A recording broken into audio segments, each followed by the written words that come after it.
Исәнмесез, эфирдан алыклар вакыты, студияда Лина Хәсәншина.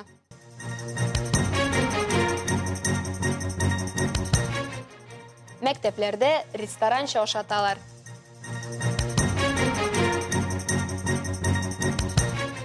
Әлмәт театрында иҗади лаборатория эшли.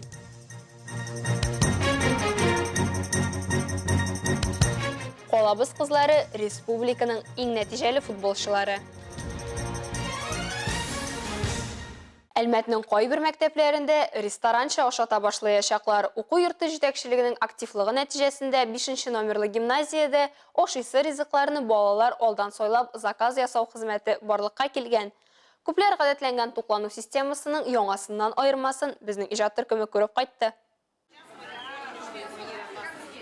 Идле корабыда икәбестә салаты, җимеш суы яки бәрәңге буламыгы белән тавык, чөгендер һәм кесәл. 5нче гимназия ашханәсендә укучы балалар үзләренең төшке ашларын сойлап алу хокукына ия. Мондый үзгәреш беренче чиратта балаларга үзләре яраткан ризыгына өстенлек биреп, мәктәптәге вакытларын тук уздырырга мөмкинлек бирә. Мондый яңалыкны балалар да уңай бәяли. Питание стало намного лучше, оно стало намного вкуснее, еда стала теплой.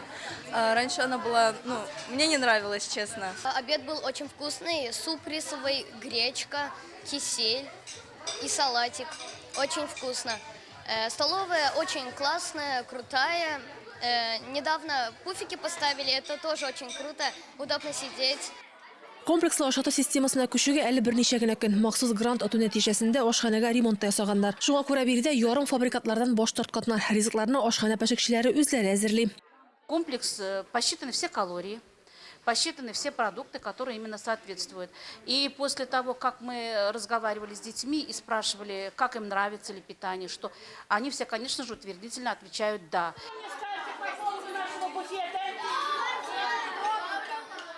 Гимназия Колабызда соллы хезмәт стажы булган уку йортларының берсе. Аның эшчәнлегенә быел 70 ел тула. Аңа бу статус 2013 елда бирелә. Биредә бүген 674 бала белем ала. Рәдифә Нугманова, Альбина Хлиуллина, Дамир Корбанов, яңалыклар вакыты, Луч, Әлмәт телекомпаниясе.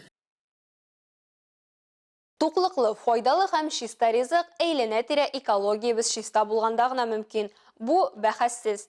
Әлеге юнәлештә төбәгебездә күп санлы учрежденияләр коллективлары хезмәт куя. Шуларның берсе Татарстан Республикасы экология һәм табигать ресурслары министрлыгының Көньяк-Көнчыгыш территориаль идарәсе эшчәнлеге белән без дә танышып кайттык.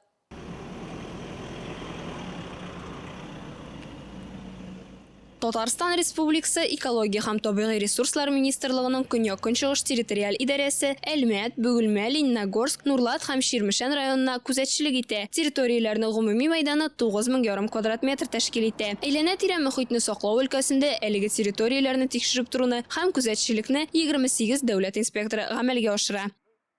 В районах, закрепленных за Юго-Восточным территориальным управлением, на постоянной основе специалисты следят за состоянием воздуха и других природных средств. Кроме того, по сигналам от жителей проводятся дополнительные проверки. При управлении имеется своя экологическая лаборатория, которая исследует санитарно-гигиенические загрязнения вод, почв, атмосферного воздуха. Агымдагы елның 1 гыйнварыннан Татарстан Республикасы экология министрлыгының Көньяк-Көнчыгыш территориаль идарәсе хезмәткәрләре тарафыннан 465 күчмә тикшерү үткәрелә. Алар нәтиҗәсендә 521 бозу очрагы ачыклана. Еш кына әлеге чүплек кебек проблемалар калкып чыга һәм аларны җайга салу, закончалыгны тикшерү, халык белән эшне булдыру барысы да экологларның җаваплылыгында. За период с января 2023 года по сегодняшний день по воде отобрано 135 проб, по которым произведено 1019 анализов. По атмосферному воздуху 78 проб было изъято, анализов проведено 29. По почве отобрано 58 проб, произведено по ним 115 анализов. Көньяк-Көнчыгыш территориаль идарәсе әйләнә-тирә мөхитне саклау өлкәсендә контроль, атмосфера һавасын саклауны тикшереп тору, калдыклар белән эш итү, җир асты байлыкларыннан нәтиҗәле файдалану һәм аларны саклау өлкәсендәге эшчәнлекне тикшереп тору белән шөгыльләнә. Шулай ук гражданнарны кабул итү, гражданнарның телдән һәм язма мөрәҗәгатьләрен вакытында һәм тулысынча карау, алар буенча карарлар кабул итү һәм мөрәҗәгать итүчеләргә Россия Федерациясе законнарында билгеләнгән срокларда җаваплар җибәрүне гамәлгә ашыра. В целях улучшения экологической обстановки активно ведем работу с обращениями граждан. Граждане сообщают об известных фактах нарушения природоохранного законодательства, а мы, в свою очередь, незамедлительно на них реагируем. Пользуясь случаем, хочу поблагодарить неравнодушных жителей, которые сообщают нам о таких экологических правонарушениях. Это очень хорошая помощь при осуществлении нами экологического надзора.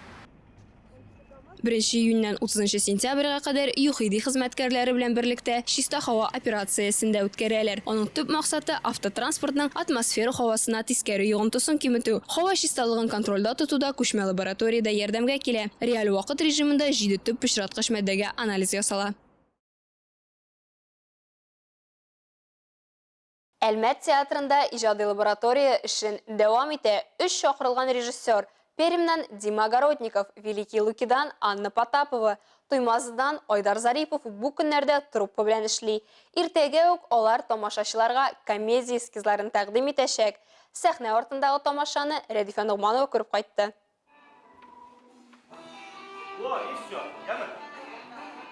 Әлмәт театрының Кызыл залында һәр вакыттагыча эш гөрли. Репетицияләр залы буларак та кулланыла торган бу аулак почмакта бүген яңа комедияның эскизын әзерләү бара.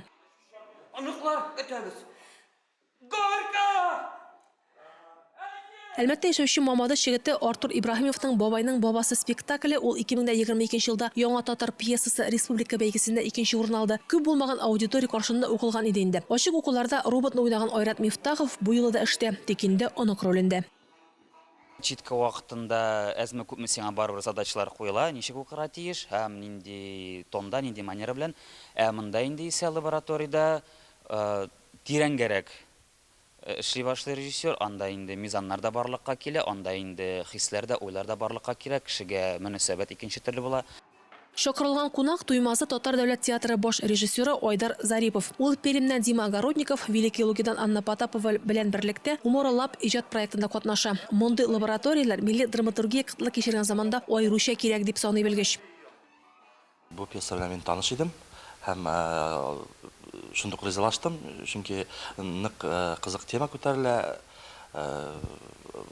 киләчәк, кеше анда киләчәккә эләгә. Һәм киләчәктә нинди мөнәсәбәтләр, нинди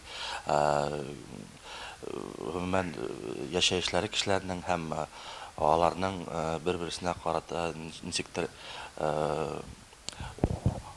аерылганнары күренеп тора. Театр җитәкчелеге фикеренчә, лабораторияның яшерен максатлары пьесаларны сүтеп җыю һәм киләчәктә репетиция процессын кыскарту гына түгел, ә комедия сәнгате дөньясын яңадан ачу.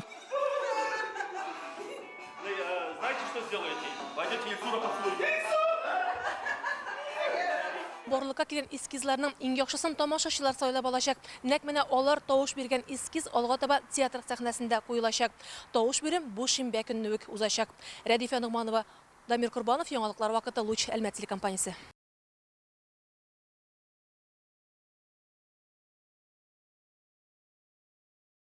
5 көн дәвамында калабызның Tennis City спорт комплексында Татнефть компаниясы бүләкләренә республика чемпионаты узды. Онда илебезнең танылган теннис үзәкләреннән дә катнашучылар җыелды. Һәркем турнирның югары дәрәҗәдә үтүен һәм нефтьчеләргә рәхмәтен белдерде. В этом году чемпионат собрал более 50 участников из разных городов России. Это и Петербург, и Тюмень, Магнитогорск, Самара. Признанные центры теннисные приехали сюда. Соревнования проходят достаточно в такой жесткой борьбе. Этот турнир позволяет присвоить победителям и призерам спортивные разряды. Нефтьчеләр ярдәме белән республиканың көньяк көнчыгышында шул исәптән Әлмәттә дә теннисны үстерү өчен барлык шартлар тудырылган. Казанда исә Татарстан мәктәп футбол лигасының финал турниры узды. Анда 3 яшь категориясендә 44 команда, 500 үсмер егет һәм кыз катнаша. Республика укучылары арасында узган турнирның финалында 2 Әлмәт командасы катнаша. Әлмәт егетләре командасы 2нче урын яуласа, кызларның 16нчы регион командасы җиңүче була.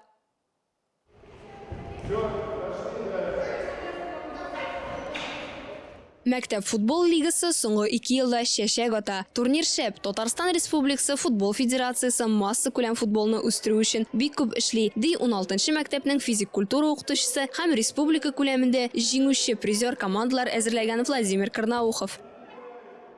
Был у нас муниципальный этап, потом зональный этап и финальный этап. В финале должно было участвовать 8 команд из районов, но, к сожалению, не знаю по каким причинам, 2 команды отказались. В итоге у нас было 6 команд. Мы играли по круговой системе, обыграли всех, 5 игр, 5 побед. И достойно, думаю, заняли первое место. Ustoz so'zlarincha, qatnashuvchi komandalar soni yildan-yil orta. O'yinchilarning darajalari ham ustaliklari da o'sa. Турнир очень перспективный. Мы 2 года подряд выигрываем муниципальный этап и 2 года подряд выиграли республику. Сейчас с 19 по 24 сентября в городе Москва будет проходить финальный этап, где будем отстаивать честь города, честь республики, честь школы на этих всероссийских соревнованиях. Trenirovka ham disiplina o'ngishning negizi deb sanay 16-maktabda o'quvchi ham respublika ko'lamida futbolda sinatmovchi qizlar. Второй год подряд на школьной футбольной лиге я забираю себе бомбардира. Я занимаюсь футболом 7 лет. Этот вид спорта нравится тем, что комфортно как-то в нем играть. Интересно. Kseniya Guseva shog'ishtirmacha ko'pdan tugilgina futbolda, lekin respublika ko'lamida yaxshi natija ko'rsatib, qopqonni to'plar kirdan saqlovga qo'mashovlamay, o'ngish siri 10 yilga yaqin xokkey bilan shug'ullanib. Я занимаюсь 3 месяца. Я пришла, потому что меня позвал тренер со школы и занимаюсь по сей день. Во-первых, тут есть очень крутые девочки, они дружелюбные, все добрые. А футбол мне нравится тем, что вот когда, например, ты выигрываешь, ты чувствуешь, что ты намного лучше всех, радость испытываешь. Kelasi odnada endi 16-maktabda o'quvchi qizlarning 16-region komandasi Moskvada respublikadan yoqlayashaq. Onda da 16 sani 15 o'yin o'tkazib, tajriba to'plab qaytashaq. Eliga shular, Millina Hasan shuni ham montaj operatori Dinara G'aynaddinova sizning bilan sog' bo'lashamiz. Eson-emin bo'linglar.